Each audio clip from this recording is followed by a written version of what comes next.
I'm CJ, and today I'm going to be talking about 50 Shades of Grey. My girlfriend is going to be joining me because it's, Valentine's Day, and we're talking about 50 Shades of Grey.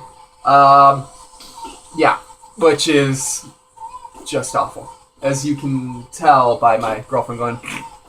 Um, but yeah, um, now I'm going to start off by saying putting my cards on the table basically and saying that no, I haven't read 50 Shades of Grey all the way through. Her mom got it from a coworker at work who thought that her mom would love it. Her mom hated it. My mom loves erotic. Yeah. She adores. Yeah, she loves the Anne Rice Sleeping Beauty series more than I do. And she has I don't know what it's called, but it's a collection of vampire erotic stories. It's like short stories and like excerpts from like other novels. It's really good. Yeah. If I knew the name, I'd tell you, but I don't. But yeah. So she had it, so I figured I'd give it a try. I got like maybe halfway through the first chapter before I was like, no. However, I have read a lot of excerpts, and not just the whole "look how bad this book is" kind of things, where it's like her nipple quiver kind of thing, but also, excerpts from people who really enjoyed the book series, who are like, hey, this is one of the high points of the book, where, it's like the high points of the book, like, if those were low points of a book, I'd consider reading it. High points, there's just no way I'm going to be able to read it. And, I'm not the kind of person who starts a book and then stops reading it part of the way through, but I made an exception for 50 Shades of Grey. But I do know a lot of people who have read it as well. And, I've gotten their opinions. And not just like, air. Okay. I thought she was going like, no. cut. No, okay. it's hot. Oh, okay. All right. But yeah, a lot of people have read it. And not just, Joe Nobody, normal, who cares about them people. But I have a lot of family and friends whose career is education and literature and things like that, and writing and whatnot. And like my aunt, she taught at UC San Francisco for a long time, just recently retired, and she started reading it because she, like everybody else, was told, oh yeah, you'll enjoy it, and she taught literature there, and she also taught, I think women's libs, either women's lib or women's rights, something to that effect. Something feminist. Feminist rights, something like that. I just don't know the name of it offhand. And she got, either she said like halfway through or like halfway through the first couple of chapters before she was like, no, I can't read this anymore because it's that bad. Not just, like literature-wise, like the writing is awful, and in addition to that, it's basically raping women. My mom's also a writer. And I think that should be in there. And for that reason, she just was like, no, this is awful. I can't get through it. And she's the kind of person who will finish a book just for the sake of finishing it, just for the sake of being like, yes, I read that book all the way through. And that was a bad book. Here are my degrees, and here are my list of reasons why that book was bad. I am stating a fact here. That book was a bad book. She'll finish books just so that she can basically do that. And not in a, I'm better than you kind of way, but in a, I'm making an informed opinion here. I'm not just, like saying, oh, I didn't like that book. I'm saying that this is a factual statement. That book is bad. And she could not make it through that book. And I also know a lot of people who are into BDSM who read it and were like, no. This is, awful. Because it is not an accurate depiction of BDSM at all. From what I've heard of it, like I said earlier, it's basically rape. It's basically a rape fantasy. That's basically what it is, which is the exact opposite of BDSM. Now, there are, scenarios that, do rape in BDSM, where, you know, it's like rape fantasy, but that's fantasy. That's, you know, the other person is still in control. You know, it's like somebody's fantasy is rape fantasy, so, you know, they work it out with their, you know, significant other, where, you know, one day they'll be home alone in their nightie, and then all of a sudden the significant other will come in through the open window that they just accidentally left open, and, you know, they'll be wearing a ski mask, and, you know, and it's all pre-orchestrated and everything. It's just, you know, what that person is into, and both people have full control. And that's the important thing about BDSM, is both people have full control, which is the exact opposite of the book, from what I've heard. Safe, same, consensual. That's the three rules. Yeah, like a much better depiction of it would be the episode of Bones, I can't remember the name of it, where they go to the horse farm.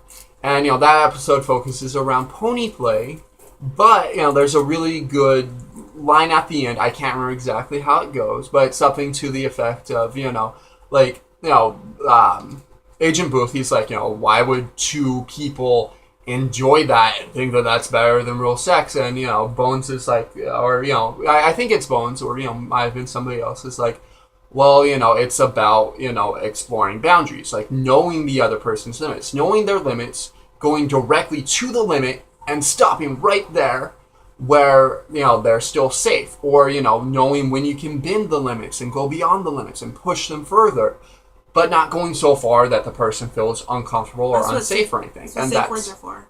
Yeah, and that's what, or signals, or, you know, that's what it's about. And, you know, it's, and, you know, she says, you know, it's like, it's that connection of knowing exactly how far you can go without crossing the line and going into the no-no territory, basically. And if you don't cross it, there's aftercare. Right. Yeah, and you know, that's the exact opposite of the book from what I have heard from everybody who has read it. And, you know, the book itself is just poorly written. It's as far as, you know, the actual writing goes, I've heard that it's, you know, basically comparable to Twilight, which makes sense because the original story behind it was a Twilight fan fiction.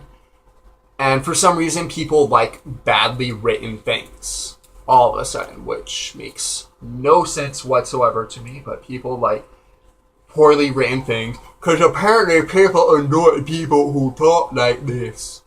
And that's not, you know, don't get me wrong, I'm not making fun of retired people or anything like that. I'm making fun of people who don't know how to use English in their writing. People who write words using numbers and use the letter R when they ask, are you home right now? And, you know, I understand texting, that's different, but, you know, when they're actually writing. Like, we make exceptions for what our friend Ryan, the big dude that's in a couple other videos, because he's illiterate. Yeah. Yeah. To a point. Yeah. But, I mean, you know, like, yeah, my point here being, though, it is poorly written. That is the main reason why I couldn't get through it, is because of how poorly written it is. And then the book itself, like, it tries to be erotica, but it plays out like smut. Erotica is, you know, a bit more high class. It's actual sex, you know, bondage, even, whatnot. But it's sex. You know, it's a thing between, you know, people who know each other and everything, and, you know, have that connection there, and that's erotica, and generally it's written better than smut. Smut is just push you down on the bed and rape you, you know, and that's smut, and, you know, usually it's not as well written as erotica. I've read some good smut, I've read some bad erotica, you know, it's not a hard and fast rule, but, you know, generally speaking, erotica is better written than smut, but, you know, there's a difference between it, and it tries to play itself, 50 Shades of Grey tries to play itself like it's erotica, but it's written like smut, and in all reality, it is smut, not erotica, because in all reality, when you get down to it, the core of the book, at least, like I said, from my understanding, is just one long rape fantasy, and the guy is pushing the girl far beyond her limits, far beyond what she wants to do, and not in a good way. Kind of like that episode of Family Guy, where Quagmire falls for the girl from the Apple store. Like, she does, like, some crazy things, and, like, Quagmire's like, no, and she's like, I'm gonna do it anyways, basically. You know, like, from my understanding, that's what 50 Shades of Grey is like. And that's smut, not erotica. And, like I said, there's a big difference between that, you know. And, yeah, it's just awful. But, and getting to the movie itself, with the movie itself, you know, if you want to see the movie because you want to see a movie like that, go out, you know, or go on your computer, rather, because it's, you know, 2015, and find a movie called Secretary from 2002. Great movie. I watched it, first time I watched it was back in high school. I really enjoyed it. It's a good movie, and it's actually accurate for BDSM, you know, for general basic BDSM, that is. You know, and it's, you know, it's comparable to 50 Shades of Grey in that way, except that it's actually a good movie. You know, everything that I've heard from about 50 Shades of Grey from critics is that it's bad. On Rotten Tomatoes, it has less than 30%. Like 20 odd percent, which is just. And on IMDb, and like all the critics are saying that it's a bad movie, that it's badly made, that the story is bad, that the acting is bad, that everything about the movie is bad. So, you know, I would say don't go see it. If you want to go out with, you know, your significant other and have a nice night out at the movies, see a good movie. See something that you'll enjoy. Don't see a giant pile of shit. On IMDb, it was on Tumblr. They're comparing 50 Shades of Grey and this movie called, I think, The Room. Yeah. And apparently The Room is really, really bad. Yeah. And it was rated... 50 Shades has a 3.2, I think it was. Mm-hmm. On IMDb, Room had 3.5. That's a pretty good comparison there as to how bad this movie is. It is an awful movie. You know, like I said, if you want to go out to the movies with your significant other, go see a good movie, you know. See something that's actually good. There's plenty of good movies in the theaters right now. There's pretty much always good movies in the theaters. If you wanted to see 50 Shades of Grey because you wanted to see that movie, like I said, find Secretary. You know, go out, look for Secretary. It's not difficult to find, you know, for anybody who has a computer. If you don't, you know, try and find, you know, a local video store. There's still one or two open in our town, even, you know, so... You know, it's not a difficult movie to find. It's not something that you have to hunt down. It's you know, 10 years old, but it's 13. Well, more than 10 years old is my point. But it's you know, a good movie. It's much better than 50 Shades of Grey, which, like I said, you know, all the critics have been saying it's bad. And, you know, I don't always agree with all the critics. All the critics said Avatar was good. It wasn't. It just rehashed old movies. It didn't have any new technology in it. You know, those of you who are like, no, CJ, it did. The visual effects were amazing. They were good, but they were reused. They were reused from Lord of the Rings and Star Wars and Jurassic Park and, you know, a bunch of other movies. It was pretty. You told me it was pretty. And, you know, I know that you're out there going, no, CJ, the 3D was brand new technology. No, it wasn't. First people to use it were actually NASA. NASA made a documentary on the Hubble Space Telescope. Came out, you know, about a year before Avatar. And it used the same technology. That was the first movie to use it. That was the first time that technology was used, was by NASA. Not by Cameron, not in Avatar. By NASA on a documentary about fixing the Hubble Space Telescope. Not a whole lot of people saw it, though, because it was a documentary about fixing the damn Hubble Space Telescope. Not very many people wanted to see it, even though it was like brand new 3D, you know. At that point, people didn't know what brand new 3D meant until Avatar came out. But that movie pioneered that technology, not Avatar. And, you know, that was my big beef with Avatar. You know, if the critics hadn't said it was so good, I wouldn't have had such a big problem with it. But I just disliked it, you know. My brother-in-law, he loves it. He's like, dude, it's cowboys and aliens in space. It's amazing. And you know, I can't argue with that, because that's true. It's cowboys and aliens in space. But my view of it is, it's cowboys and aliens in space, man. I've seen Dances with Women. I've seen Ferngully. Wolves, thank you. I've seen Dances with Wolves. I've seen Ferngully. I've seen every other movie that this movie stole from. This movie was nothing new. It combined a lot of different technologies into, something that was semi-newish. Something that we hadn't seen before, and it looked pretty. I'll give it that. It did look pretty, because it stole technologies from here and there and there and here, and combined them. And it had Sigourney Weaver knock it up a notch for you at all? Sigourney Weaver in it took it up a little bit. It went from, 0.5 stars to 1 star. It went from being a giant pile of shit to being a giant pile of shit with Sigourney Weaver in it. Still a giant pile of shit, but it has Sigourney Weaver. She's hot. Yeah. But, and an amazing actress. Yeah. And, anytime she's in a sci-fi movie, that is always awesome. Because she's Sigourney Weaver, the queen of sci-fi. Yeah. But, my point being, I don't always agree with the critics, but the critics do, in general, know what they're talking about. When the critics say that a movie is bad, as far as writing, directing, visual effects, everything goes, I can take that to mean that the movie is actually bad.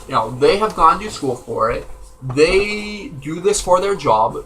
This is their living. They do it every day, and they get paid to do it. And they're saying it's bad. That's, like my aunt, who is an English professor, saying a book is bad. If she says a book is bad, that means that the book is inherently bad. If every film critic says that a movie is bad, that means that movie is inherently bad. Now, you may enjoy it.